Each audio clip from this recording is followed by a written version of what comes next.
Why sacred business should be a part of your plan. Hi, I'm Asha D. Ramakrishna. I am trained as a molecular biologist turned modern priestess and the perpetual business witch. I am the author of the book, The Priestess Code, Awakening the Modern Woman, the founder of Modern Priestess School and Sacred Commerce. And I'm really devoted to ensuring that we all have a sense of balance in feeling good, being wealthy, and giving back.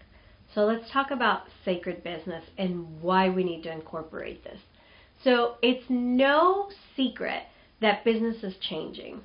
We're looking at the ways in which people are demanding that business be sustainable.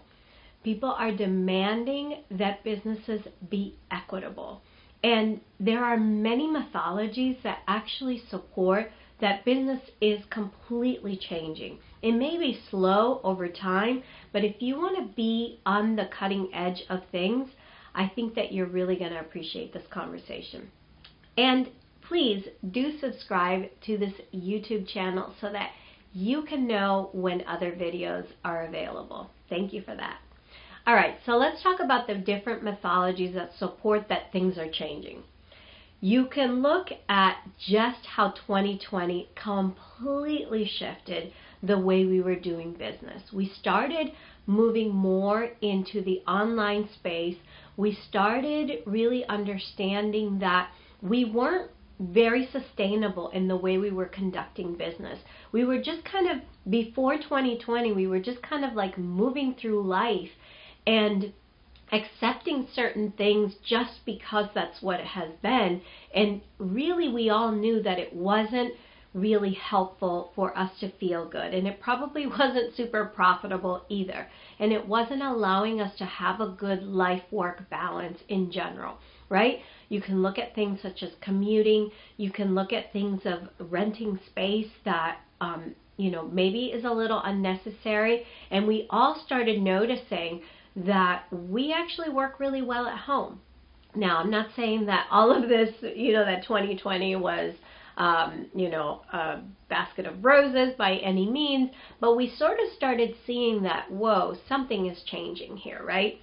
And when you look at other mythologies that support that there's a change, you start understanding that there's a deeper mystery beyond just our own logic that is kind of forcing us and nudging us to do things differently.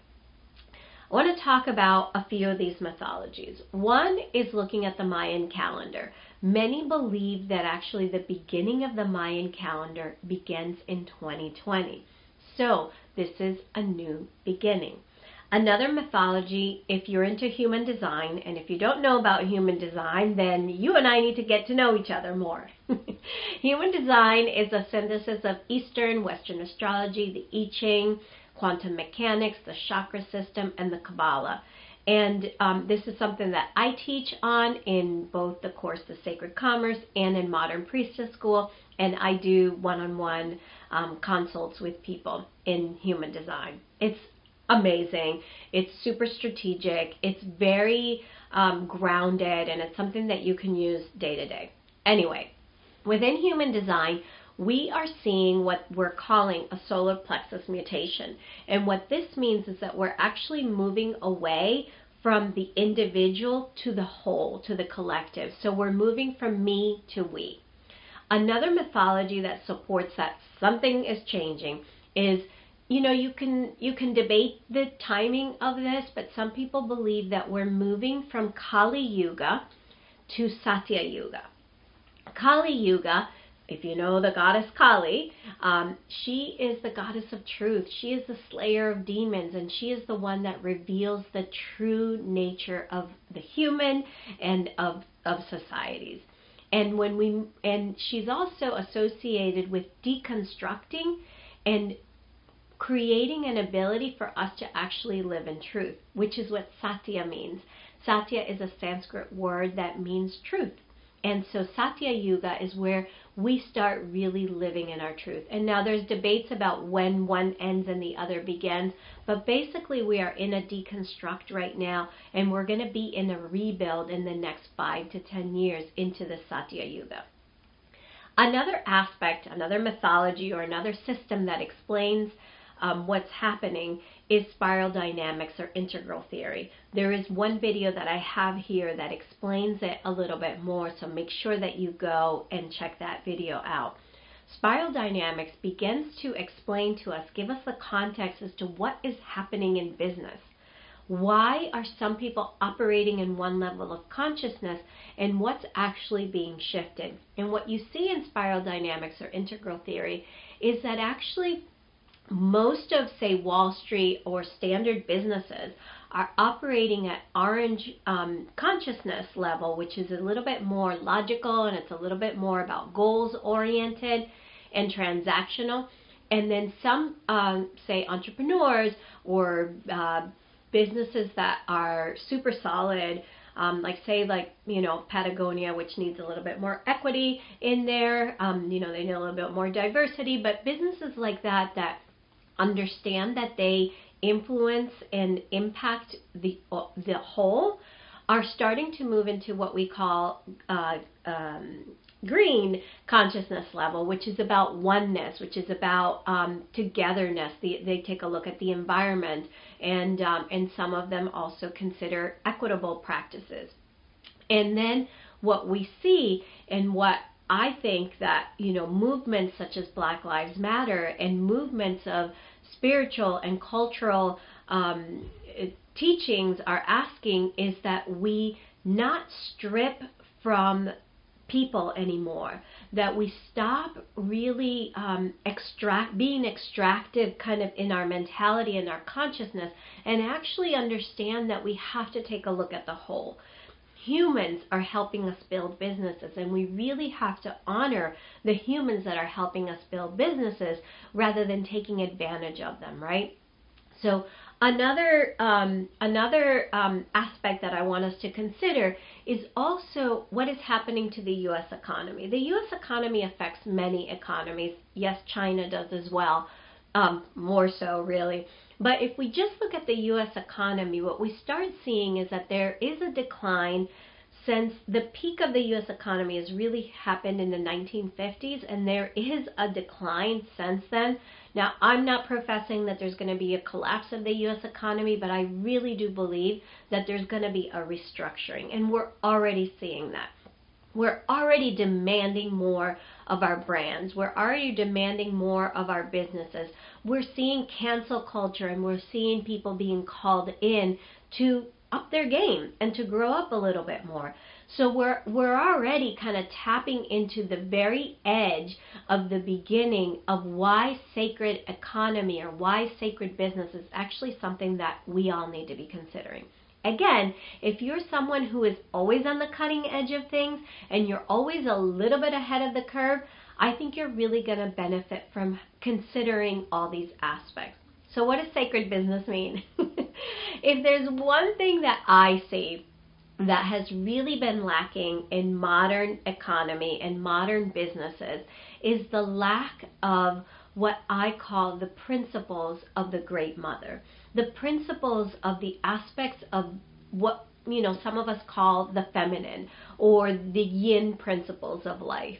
And those kind of principles, those kind of ideals are actually about taking care of community, are actually about ensuring that our children are fed, that our children have sanctuary, that everyone's safe and provided for, and that we're actually creating an environment where people are provisioned to overflow, and not necessarily what we're seeing today where people are really struggling just to survive. So it's clear that the current environment doesn't actually support those kind of ideals. So for me, the biggest thing that is missing in business is that sense of almost like if you had a grandmother, like a really elder grandmother, not like a cranky grandmother, but like an elder grandmother who's wise, who's learned, who has so much experience. It's almost like having a grandmother like that, an elder in your business and your board of directors. Can you imagine if you incorporated that kind of wisdom and started moving away, and not even moving away, but incorporating those profitable models that we all are super familiar with, but actually balanced it with that energetics of the feminine, or the great mother, as I call her. One of the other principles that we want to consider in sacred business is the concept of, we sort of mentioned it a little bit ago, of being provisioned to overflow. And this is not about sufficiency. This is not about hoarding, the extreme of hoarding it all and giving nothing to anyone else. This is actually about being kind of like that concept of my cup runneth over. And from that place of abundance is from a place where we actually create spaciousness, beauty, creativity, and innovative solutions. Innovation doesn't really happen when we're desperate. I mean, sometimes it can, but for the most part, those ideas that really change the world happen from a place when we are in overflow. And how we can really ensure that we are on the path to provision to overflow is based on a few different things. So one of the things that we teach in Sacred Commerce is ensuring that you really know yourself. Like, your soul's calling, your astrology, your human design, and you have a really tight framework that is scalable, that is reproducible, and that is something that you can build on. So you're not always recreating the thing that you do or not do, but actually that you create a system in place. And the third thing that we talk a lot about specifically in Sacred Commerce, and I want to invite you to consider, is giving back. Now, giving back is not just about charity, although that's important, but I think it's also important for all of us to understand that there's a system of oppression.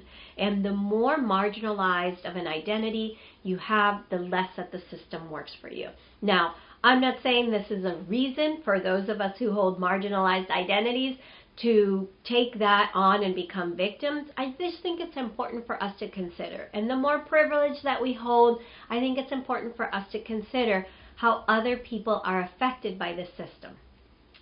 So giving back, yes, is about creating equitable structures. It's about making some things accessible to people. And it's also about being in communion and being in relationship with the earth and the cosmos. It's about understanding that we are actually not just individuals creating from our mind, but that we're actually a part of something bigger. And that connection to that something bigger also includes other humans, includes the earth, includes humans, and it begins to, when we think in these concepts of giving back, it's actually about right relationship with the indigenous stewards, the lands. It can be things like giving back land to the indigenous stewards. It can have to do with things that are connected to conservation. It can do things related to creating equitable, equity seats in the programs that we have.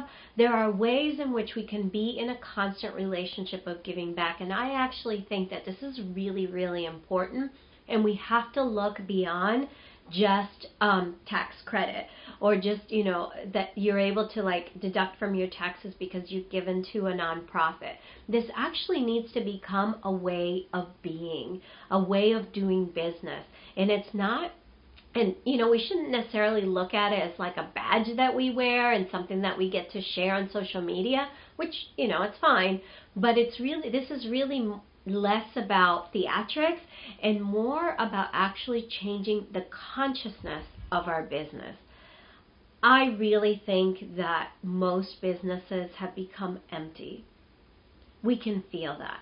When there is no heart and there is no soul in a business because you're paying people less than minimum wage, or you are only thinking about profits and it's profit at all costs, and you're not considering where you get your resources or how equitable you're making a safe space for people to work with you, then these are things that I think we really have lost, and it's time for us to bring it back. So I hope that this is helpful to you, and I hope that it helps you to reconsider your business plan and making sure that you're adding these pieces that create a more sacred economy. Thank you so much. May you feel good, be wealthy, and give back. Make sure that you subscribe to this YouTube channel. Thank you.